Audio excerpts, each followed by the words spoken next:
Bom dia, meus amados irmãos, a graça e a paz do Senhor Jesus, louvado seja sempre o nome do Senhor. Você conhece a si mesmo? É importante conhecer a si mesmo para que possa, inclusive, saber como viver e até o que esperar para si. Nós vamos para o Salmo 38.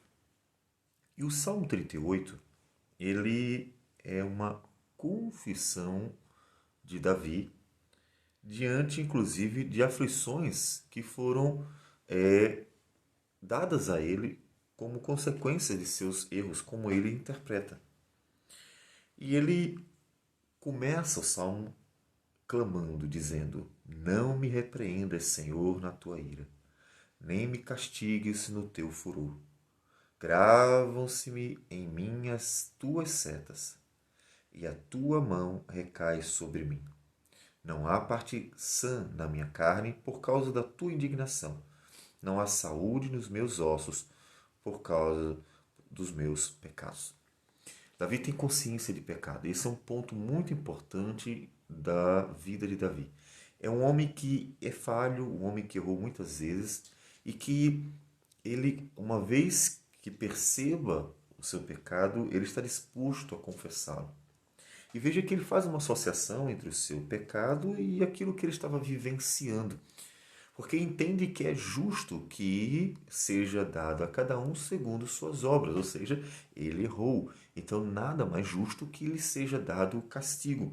Mas ele está clamando por misericórdia. E a gente vê duas coisas já importantes. A primeira é que Deus é justo. E quando nós olhamos para a justiça de Deus, os pecadores deveriam temer, porque todos são pecadores. Tanto que Davi vê naquilo que acontece em sua vida, no seu sofrimento, uma consequência do pecado com algo justo. Então a justiça de Deus realmente é uma justiça santa, é justa. Ele não dá aquilo que alguém não mereça, mas só aquilo que merece. Todavia vem um segundo ponto importante, a misericórdia. Observe que apesar de Davi reconhecer que é um pecador e saber que é justo dar a ele o castigo por causa dos seus pecados, ele apela pela misericórdia de Deus. Ou seja, ele sabe que Deus é justo, mas sabe que mesmo sendo justíssimo, Deus também é misericordioso. De modo que Deus perfeitamente consegue aplicar justiça e misericórdia de forma santa à vida dos pecadores. E aí você me pergunta assim, mas como Deus pode ser justo e misericordioso ao mesmo tempo?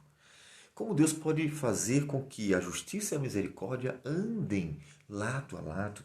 É aí que você olha para a cruz do Calvário. A cruz do Calvário é a manifestação da justiça e da misericórdia de Deus ao mesmo tempo. Da justiça, uma vez que Jesus sim sofreu a ira divina, a justa ira divina por causa dos pecados, os nossos pecados.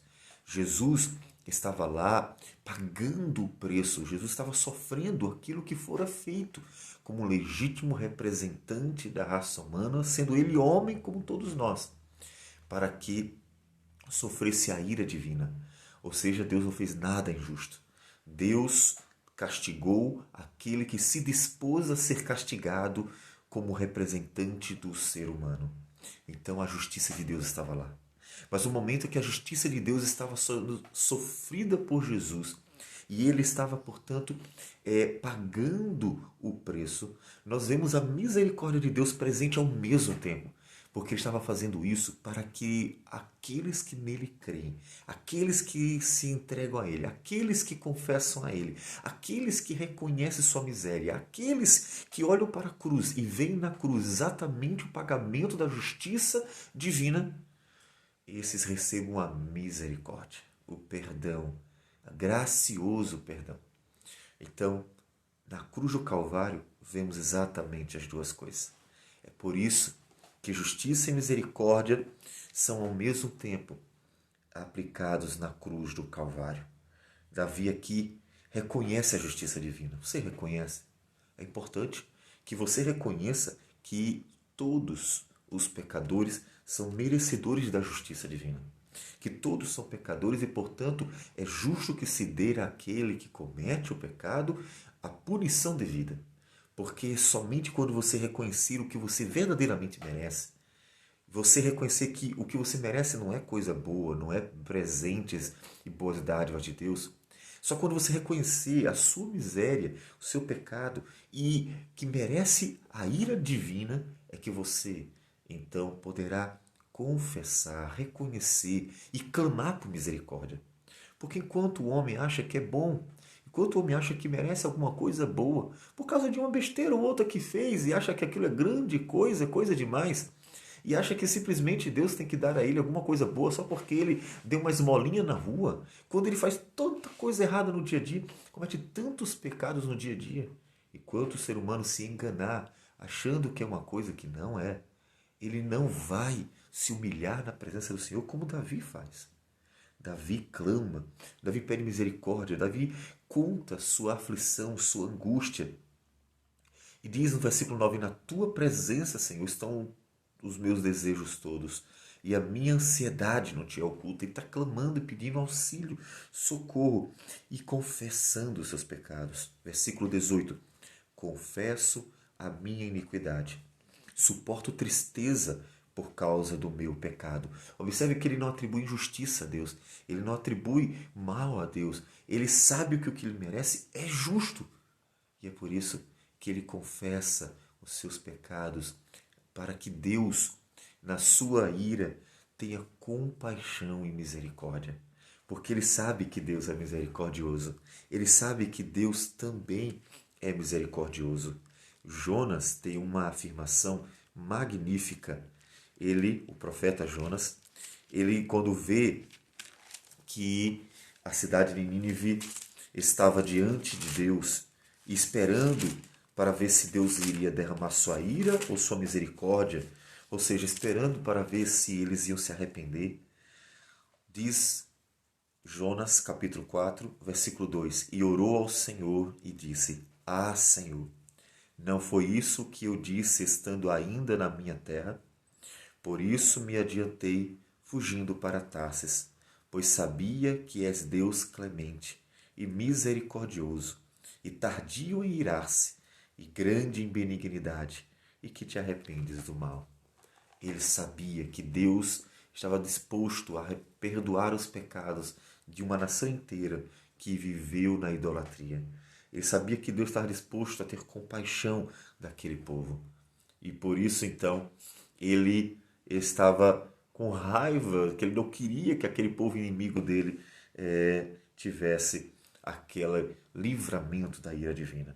Coração duro de um profeta, mas o coração de Deus sempre é bom, sempre é misericordioso.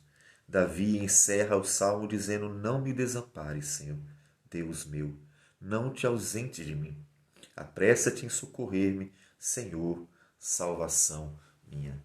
Davi clama ao Senhor para colocar diante de Deus a sua confissão e para buscar em Deus a sua misericórdia. Faça o mesmo.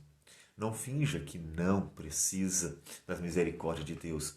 Clame, tanto sabendo que é justo tudo que Deus faz, como também sabendo que Deus é misericordioso e pode conceder em Cristo Jesus a misericórdia. Ore para a cruz do Calvário é exatamente a manifestação da justiça e da misericórdia de Deus ao mesmo tempo. Faça isso. Mas eu ainda estimulo você a aprender nesse momento a importância de ter pessoas para ajudar e fazer aquilo que Tiago diz. Tiago, no capítulo 5, versículo 16, diz: confessai, pois, os vossos pecados uns aos outros, e orai uns pelos outros para serdes curados. Muito pode, por sua eficácia, a súplica do justo. Se você sente a necessidade de compartilhar e pedir e ter ajuda, então essa é uma bênção de poder ter irmãos em Cristo que realmente estão dispostos a estar lado a lado nesta luta contra o pecado e nesta busca pela misericórdia de Deus.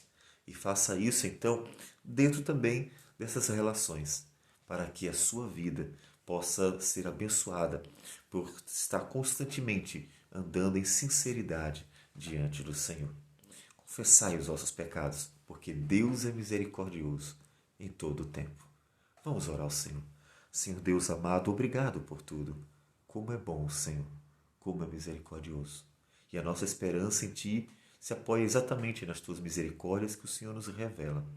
De forma que na Tua justiça o Senhor se lembra da Tua misericórdia e por Cristo Jesus perdoou o pobre pecador. Obrigado por isso.